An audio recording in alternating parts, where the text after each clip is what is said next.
Starliner Media. Starliner Media presents Music Night at the Majestic with your host, Michael Boswell.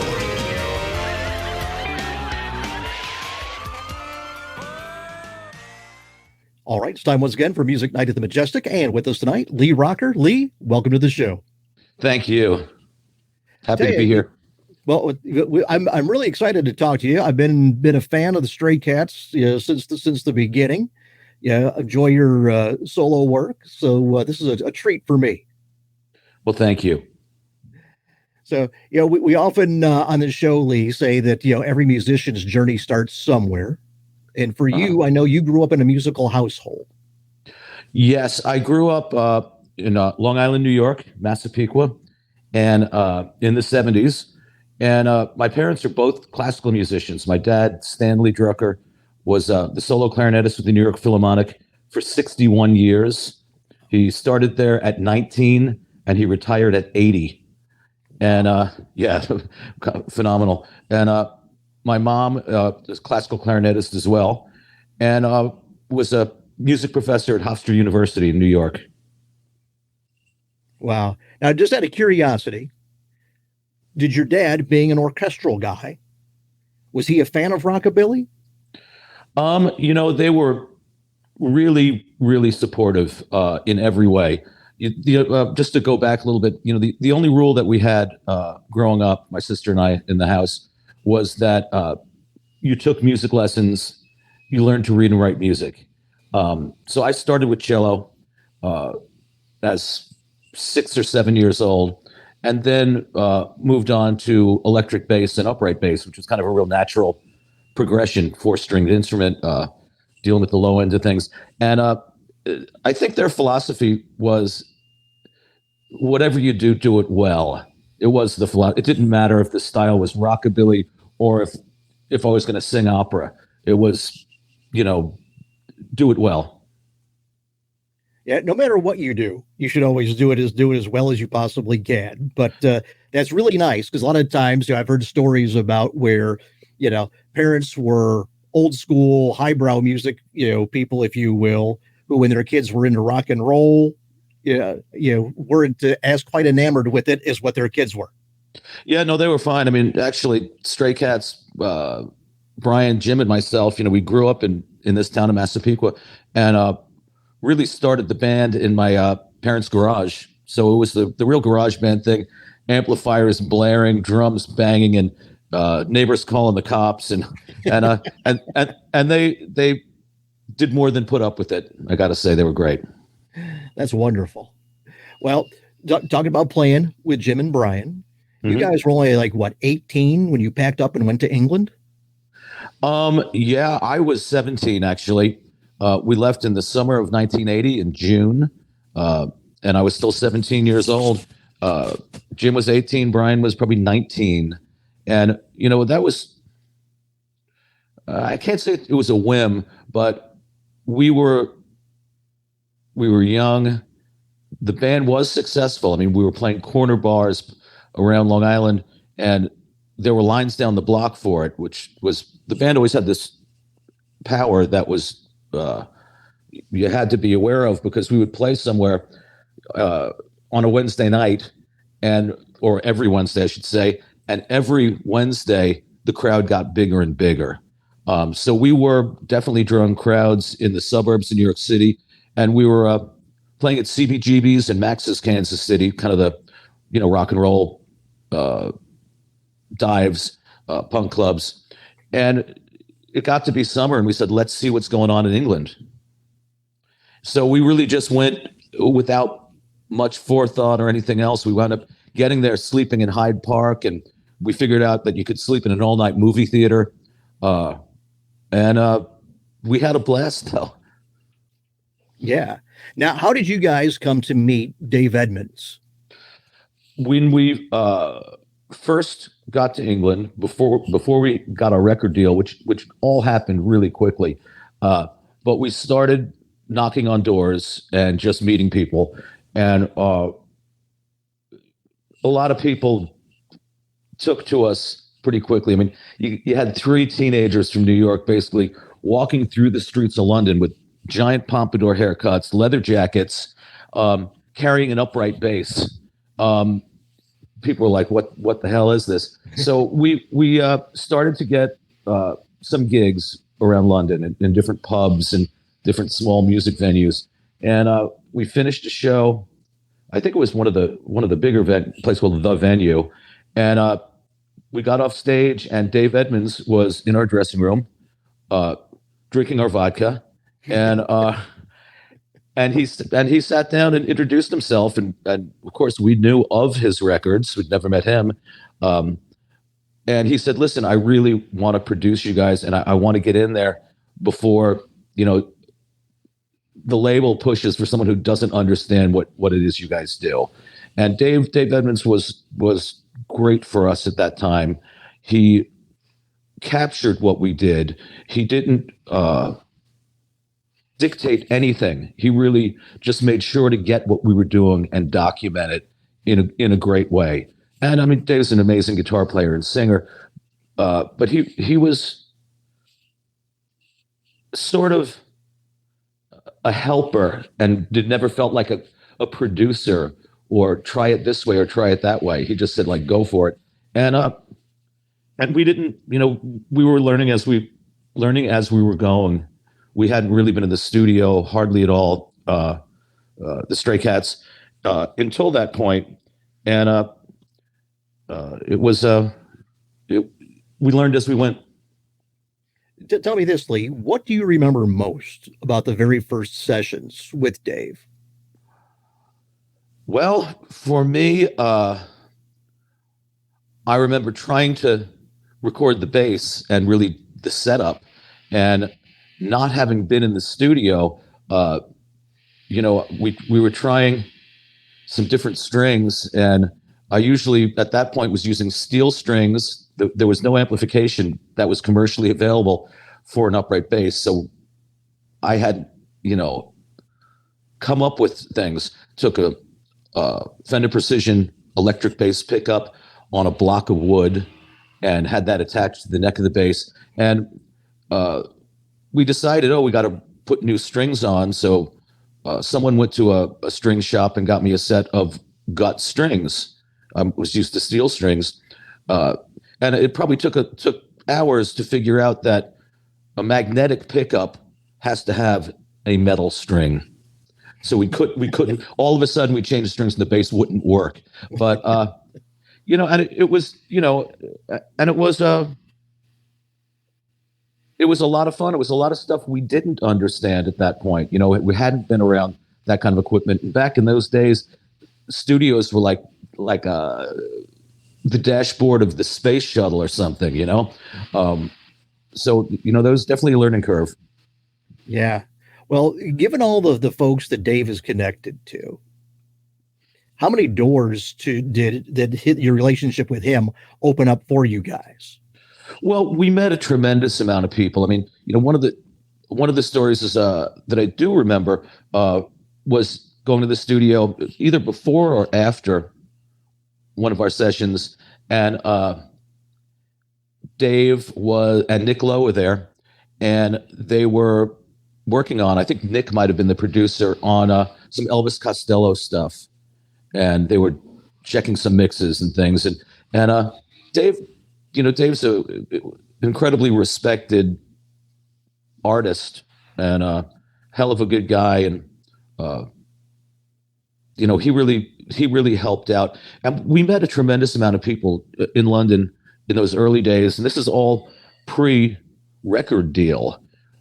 Dave, we met right before the record deal, but we had already done shows where one of the big breaks really for the Stray Cats was the Rolling Stones came to see us as an unsigned band, and the entire band took a table in front of the stage. So it was Mick and Keith and Charlie and Ronnie and Bill.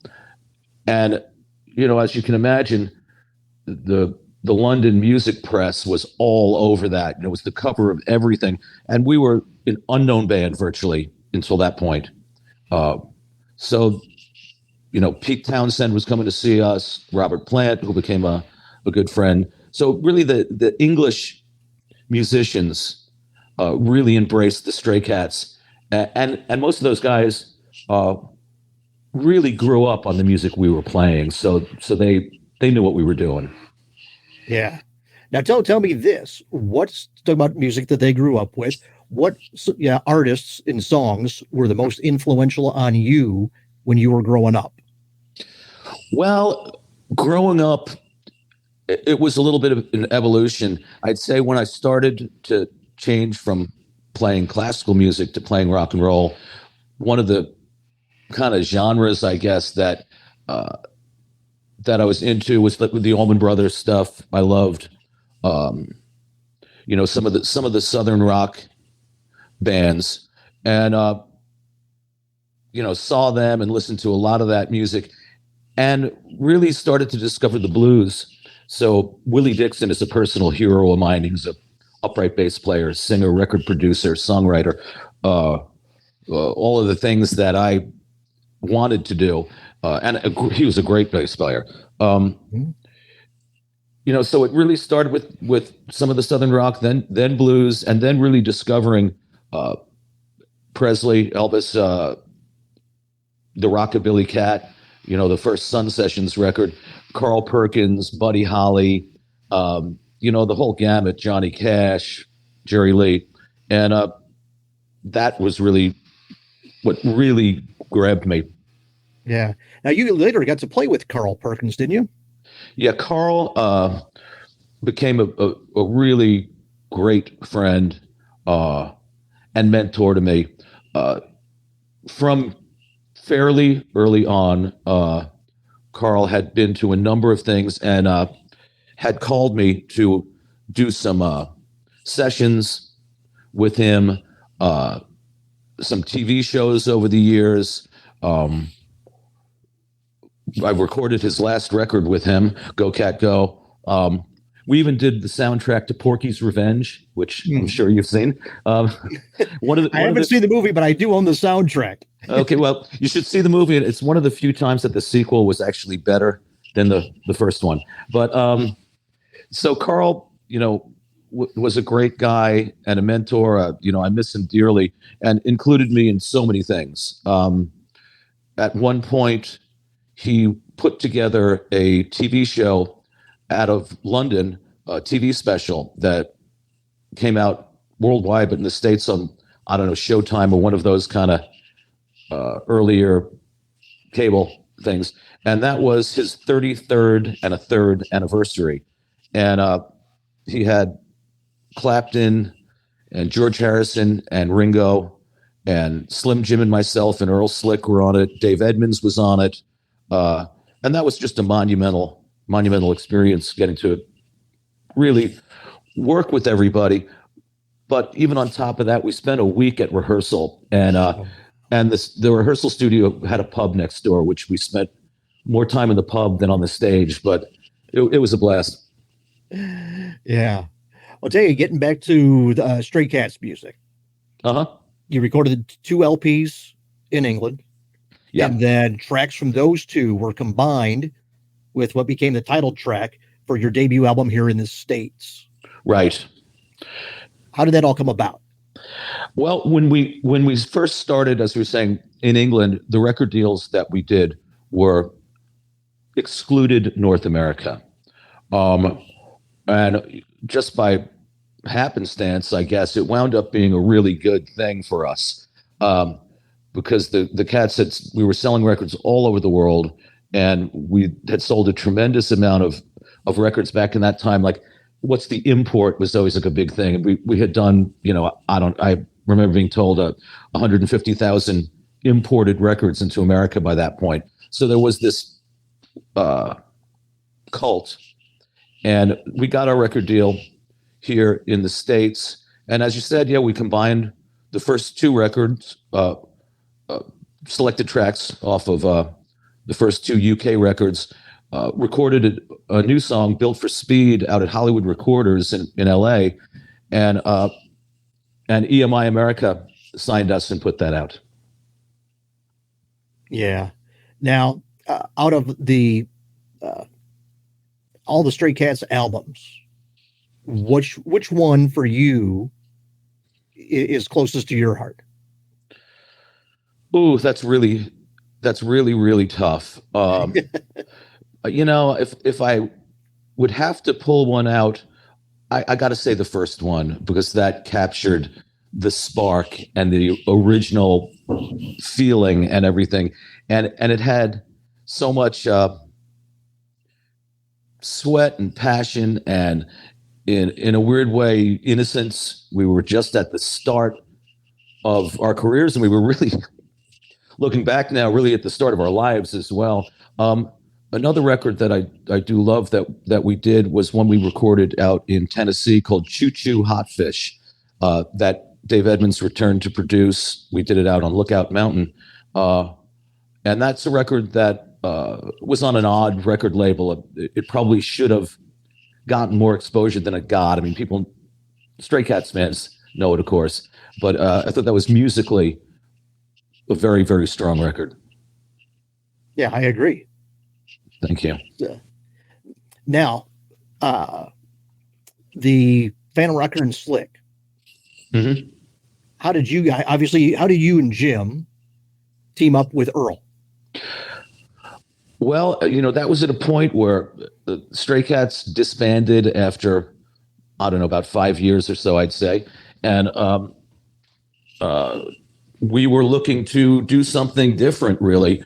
And had met Earl Slick at a NAMM show, which is National Association of Music Merchants. They do this thing out in California every year. And it's basically all the guitar companies and drum companies and basses and saxophones and tubas and all that. And back in that time, everyone went down to this. You'd deal with your endorsements, you'd check out new gear and new amplifiers.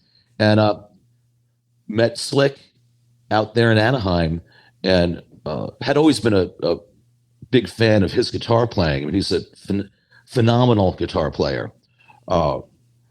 And we got together and it just clicked. We wound up doing 2 records back to back around 85, 86. I'm super proud of them. We had a lot of fun with it. We had some great people join us on that first one. Going back to the story I was telling you about the Rolling Stones, on this record, we had Nicky Hopkins play piano. And we invited Keith Richards to join us on guitar. And, we put the invite out there with really no idea if he was going to show up or how you do this or anything else. But we got a knock on the door one night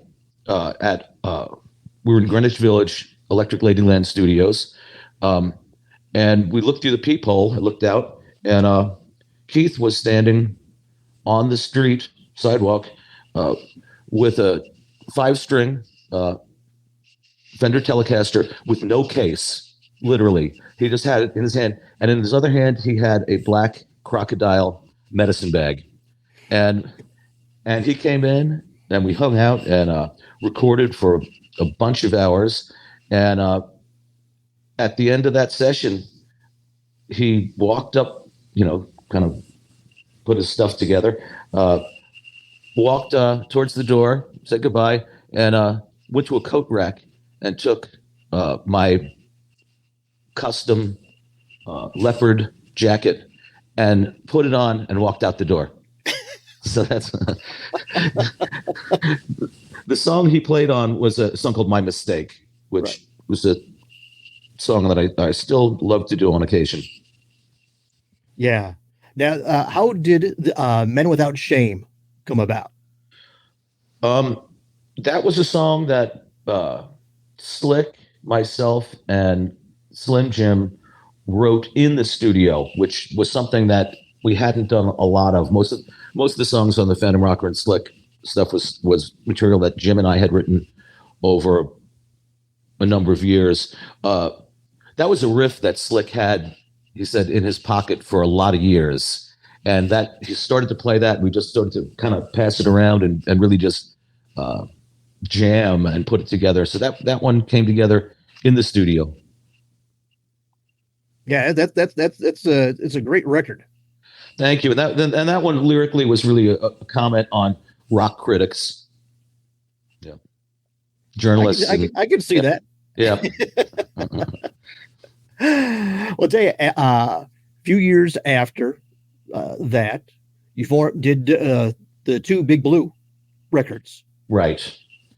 Now with that, you got into the bluesier. Your Willie Dixon influence was showing more on those projects. Absolutely. Those were two much more blues records. Direction I wanted to go. I had always loved and always played back to. That's always been a big part of me musically. Back to the early days of the Stray Cats, I'd always do a song "Drink That Bottle Down," which was a straight up blues. I'd done that with the band and with the Stray Cats. Everywhere from the US Festival to all over the world. But I got to really delve further with Big Blue and signed a record deal with Alligator Records out of Chicago. That's really a venerable roots. Oh no, I'm sorry. Those were the wrong era. It's been a long career. The label was out of New Orleans for that one, Blacktop, which was a fantastic label. Yeah, I was going to say the Alligator, I think, was about 10 years or so later. It was. Those labels remind me of each other, though. They were both indie, super cool, small, specific labels. Mm-hmm. Yeah, exactly. Now, on the Big Blue records, on that, you open up with Ain't No Way. And that really kind of sets the tone for what the listeners, about to engage. For sure. And we had a blast doing those records. I've been talking to you about Yes and just like the wider musical thing. And that's really where I got to meet and play with and build a long-term friendship, musical and just friend level with Scotty Moore, who came down and played on that record. And that was awesome. Well, tell me this, Lee, to go from being a big fan of the Sun Sessions era of Elvis to actually playing with Scotty, what was that like for you? Scotty was a gem of a guy and just an absolute sweetheart and funny as hell. With him, when we recorded, we said, hey, we're over here. I think we were in Memphis to record that. And we said, Scotty, we'll send a car to get you. He goes, I've got a car. So, he drove down with an amp and a guitar in his trunk and showed up. And, it was a great experience, but he was so kind that it was just fun. I mean, it was a thrill and it was fun. And I did realize at that point, every guitar player has tried to sound like Scotty Moore. And in my mind, Scotty is probably one of the two most influential rock and roll guitar players in history. Everyone tries to do some Scotty Moore and everyone tries to do some Jimi Hendrix. And I think that really puts him historically where he should be. But, everyone's fiddling around with tape delays and strings and different kind of tube amplifiers and speakers and how do you do it? And it really truly was just how he played. It was not the equipment. A lot of people really, in my mind, get way too caught up in gear, and it's really about the hands. Well, one of the things we talk about on this show frequently, Lee, is the effect of technology on the music. Prior to all this technology, as you were just saying about Scotty, You had to create that sound that you wanted one way or another. So you had to be inventive with it. As opposed to now, if you want an effect, well, you select that effect and it simply applies it to what you're doing. So, yeah, you get into that conundrum of, it's a lot easier, to put together, great sounding stuff now, as opposed to when you had to actually invent and create, to get that sound that you wanted. For sure. And I do remember Scotty, who wound up touring with me quite a bit, sort of joined the band, and we did a lot of dates together over the years. And Scotty explaining to a couple of front of house engineers that he calls it sound reinforcement. And he, with a certain amount of patience and a certain amount of not patience, had explained this a few times in front of me to these guys, going, we make the sound. You just reinforce it. Don't EQ it. Don't change it. Don't make it brighter. Don't make it darker. Take what we're doing and just make it a little louder. There you go. Yep. Tell me this. Did he tell you any stories about the Elvis days that have stuck with you? He did have some funny stories about, I guess it was the beginning of the Interstate, and they were touring Elvis, Scotty, Bill Black, DJ Fontana in a car still, in a Cadillac, and that they had asked Bill to drive, and they all went to sleep, and he circled, maybe I think it was Indianapolis, for the whole night. He also he had some great stories. I also was with him. We did a lot of after the show, we would sign things and talk to people, etc. And on a pretty regular basis, of course, people would come up to him and say, I saw you in 1958 with Elvis, and I saw Elvis 3 weeks ago at the supermarket, or something. And he would really clearly go, no, you did not. And Elvis was not a superhero or anything else. He was a guy, and tried to, he burst a few bubbles with that, Mm-hmm. I'll tell you, moving forward, with your discography, No Cats from '98. Right.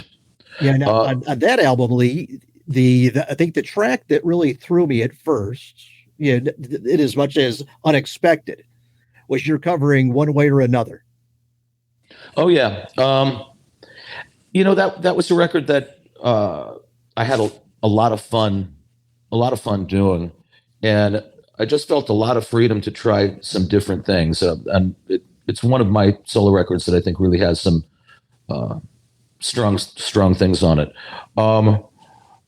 That was a song, as I said, growing up in New York and doing CBGB's, Max's Kansas City, and all of that. Loved the song. It just had everything's got to work. First of all, has to work for the upright bass for me to do it. And that truly worked. And I called another friend to play guitar on that track, who also, coincidentally, a little older than me, but grew up down the street from me in Massapequa, which is Elliot Easton. Oh. And Elliot is the guitar player for the Cars and just a monster of a musician. And literally, Elliot's probably 10 years older than me, I guess. Maybe less, maybe 7. And I would see him walking down the street carrying a guitar when I was a teenager. And he is very cool, and came down and joined me on that. And that was fun. That was kind of like a reunion. Yeah. Elliot's one of the guys I don't think has gotten enough credit for how diverse of sounds that he can play so astutely. Yeah. I mean, and his solos on the track for me, on One Way or Another, but of course on the Cars stuff, it's just brilliant. These are he's not blowing through it, improvising. These are crafted, thought out melodies and parts. And he's a master, top of the top shelf. Very few people are in the league with him, and he's also, as you can hear from it, and from the Cars, a hell of a rockabilly when you really come down to it. Mm-hmm. Very very Cliff Gallup. He knows his roots. Yeah, well, on the Empty Hearts stuff, Yeah, you can hear that he's has to have an encyclopedic knowledge of '60s garage band. Oh yeah, sounds, because the track Soul Deep. I mean, he just absolutely nailed it. Yeah, for sure. All right, we'll tell you the Racing the Devil. On that, you had a version of Rock This Town. Oh yeah. There. What was that? Did you rework a bit? What was that like for you? I wanted to do something different with it and touch on that song, but do it my own way. So we threw it into a minor key and really just kind of fiddled with it. And it's a cool version. I mean, that's a song that's, with me for life. So I wanted to just kind of try it a different way, and did that obviously in the studio, and loved it. It survived the editing process. You always record more than you actually put out. So I never know really going in what the record's going to exactly be. I've got an idea, certain songs I know or will make it, but that was just something to try, and that did get over the bar. Yeah. I'll tell you, you mentioned Alligator Records earlier. Your next album was on Alligator's Black Cat Bone. And tell you, the track Sold Us Down the River has got such a great groove to it. Yeah, that's the song that Sold Us Down the River is the song that I really like. That was I'm occasionally political. It's not the point of my music overall. I think there's tremendous it's fun. Fun should not be fun is important. Escaping is important. I think having a good time is important, and that's really the vast majority. You've done your job if people can forget about troubles and what's going on for an hour and a half. However, a couple of times over the years, I've been a little political with my music, and that was one that was done during the Gulf War and Bush and Cheney and Rumsfeld and all that stuff, and it got to me. So I wrote a song about it. I think we were really deceived and misdirected. I don't think anyone would disagree with Saddam Hussein needed to go, but and I firmly believe that. But we were sold a bill of goods. Yeah. Now tell me this: you're talking about writing, focus on fun over political stuff. When you write, do you start with that the bass line, get that build from the groove up, or do you get a melody in your head? How does it usually work for you? All different. A lot of times it'll start with the title, but not always. Like Men Without Shame was saying, that started with the riff. Sometimes it's a riff, sometimes it's a title, sometimes it's a melody. I find for me that when I start with the melody, it's really hard for me to finish the song for some reason. I've got a lot of, little voice memos with guitar chords and me singing a melody that I never find the words for. So sometimes it's easier to start with the words. And my start as a songwriter took place in junior high school and 7th, 8th, 9th grade. And most of those songs at that point, I was always good friends with Slim Jim. And he would basically write poems and lyrics and give them to me. And then I would take them away and turn them into songs. To the point of, I had this binder of like 150 sets of lyrics. and I was so bad in school. I was flunking out of everything, and I handed it in to my English teacher in 8th grade. And I remember she wrote across the front of the binder with all of, she goes, "I don't know what this is, but I'll give you an A." So thank you, Slim Jim. You got me through junior high. The going back to No Cats, the track that you guys co-wrote, "Miracle in Memphis." Yeah, that's a standout track of that album. Thank you. Yeah, that's one I wrote with Slim Jim, and love it. And that's about the first time we really heard rockabilly music. And it came from a couple of different sides, but I certainly remember hearing it before that. But CBGB's had an amazing jukebox, and it had "That's All Right, Mama" and "Blue Moon of Kentucky," and it had stuff that nowadays, looking back, a lot of people wouldn't think would have been on that jukebox. It wasn't straight up punk, but yeah, that song "Miracle in Memphis" really is about the discovery of rockabilly music. And I have written with Jim sporadically throughout my entire life, really. Yeah. And tell me this, what was it like going back in the studio with Jim and Brian for the 40 album? It was odd because it had been so long and sort of a full circle kind of thing. We recorded it, which I really liked, in the same way we did the first record in the UK, which was virtually live.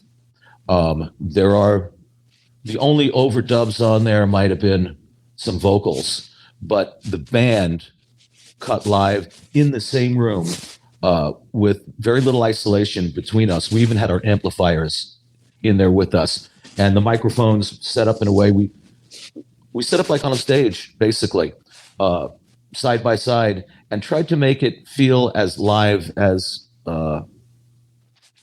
playing a gig. And that worked really well. We did that out in Nashville, and we did it quickly. Probably about 10 days, which I think the first record we ever did, we recorded the entire record in 11 days. And it captures something. There's so many ways of going about doing an album, and each has its can have its benefits. And you really, going live like that, you really can capture that spark of energy and communication and spontaneity. The other way, like the last record I put out, "Gather Round," solo record, that I would go in the studio. It was during the pandemic. I would go in and cut bass and do some acoustic guitars and put it together, and I'd send it out to my guys, and they would send me back tracks and put it together in that way. And that way you can get, serious precision, which I do like with some of my solo stuff, that it's really every note, every breath is a decision. You don't get that in, like, on the 40 record. You get something different. It's different means to the end. Right. Well, for my take has always been one way you get a meticulously done record. Yeah. Basically everything's perfect. Mm-hmm. The other way, you capture the human element, where the musicians are feeding off of each other, and there's just something intrinsic about playing next to your friends and what that generates musically. Absolutely. So it's I've done records both ways, and I think there's benefits to each. But the way to do it with the Stray Cats for that reunion record was certainly get in the room together and just let it rip. Yeah. Now you guys are going to be going out on the road next year, correct? We will be summer of 2024, and we're still in the planning stages. This will absolutely happen. We don't have the list of dates yet. but I think it'll be about a month-long tour, and it will be all over the U.S. And that will actually mark 45 years from when we started back in my dad's garage. That's amazing. Yeah. Well, now you are going out on some dates starting in about a week or so. Yeah, I do things. I've got an amazing band. I've got to say, Buzz Campbell on guitar, Larry Mitchell on drums, and Phil Parlapiano on keyboards and accordion. And the guys have been with me for a long time. They're just a phenomenal group of musicians. And how I do things is, as opposed to me really calling it a tour, I do dates constantly. I probably do about 50 shows a year, which is my happy spot, keeps my chops together. I'm not constantly on the road. So literally when I'm out your way in Grays Lake, November 10, I've got Grays Lake. The next night I'm in Defiance, November 11th, Ohio, and then Cleveland on the 12th. A week later, I've got 2 shows in Kansas, followed by a show in Arkansas, Southern California, and then Aspen. So I'm weekly doing shows always. And what I'm doing out by you guys out there with this wonderful band, it's a concert, but it's more than a concert. We've got a video screen behind us, some film, some stills, and it is a concert, of course, but I do tell some stories about, my career, life on the road, maybe recording the songs, why I'm doing them. And it's fun. And I've really cherry picked the songs from throughout my career: Stray Cats, Phantom Rocker and Slick, Lee Rocker, or other ones. And every song that I do at the show really has a meaning or a connection to what I've done. Excellent. Well, tell me this, Lee, we're coming up on our time here. Is there anything that we didn't get to? Obviously, we couldn't get to everything, but right. Is there anything that we didn't get to that you want to make sure that we do mention before we wrap this one up? I would say come on out and catch live music, whether it's but for your audience to get out there and support live musicians out there doing gigs. You can always see what I'm up to at leerocker.com. And I hope to see everyone out on the road. Yeah. Well, tell you what, we have had your social media scrolling across the screen different times throughout the show, so folks can go check everything out. So that said, Lee, I want to thank you for taking the time out to join us. Thank you so much, Michael. All right. Sounds good. Well, everybody, have a good night. Take care. This has been Music Night at the Majestic with Michael Boswell. If you enjoyed this edition of Music Night at the Majestic, follow us on Facebook, YouTube, Twitter, Instagram, and at musicnight.net. Music Night at the Majestic is a copyright production of Starliner Media. Any use of the accounts and descriptions of this program, its audio or visual content, without the express written consent of Starliner Media is prohibited. Thank you for joining us this evening. We'll see you next time for Music Night at the Majestic. This is your announcer speaking.